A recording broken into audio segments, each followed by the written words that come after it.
ජයග්‍රාහී දවසක් වේවා. කෝටි ගණනින් මුදල් තෑගි ලබා දෙන කප්රුක ලොතරැයි ප්‍රතිඵල සමගයි ඔබ මේ සම්බන්ධ වී සිටින්නේ. 2026 පෙබරවාරි මාස 9 වන සඳුදා දින.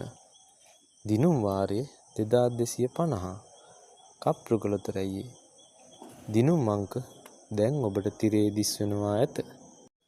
අද දිනේ ජයග්‍රාහී ඉංග්‍රීසි අක්ෂරය O. පළමු අංකය අංක 60.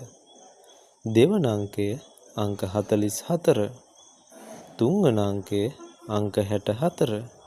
ඒ වගේම අවසාන අංකය අංක 41. වාසනාවන්ත බෝනස් අංකය අද දිනේ අංක 38. හොඳයි. අදට නියමිත ලොතරැයි ප්‍රතිඵල අවසාන. ඒ වගේම මගේ channel එක subscribe කරන්න, bell icon එක යොදන්න අමතක කරන්න එපා.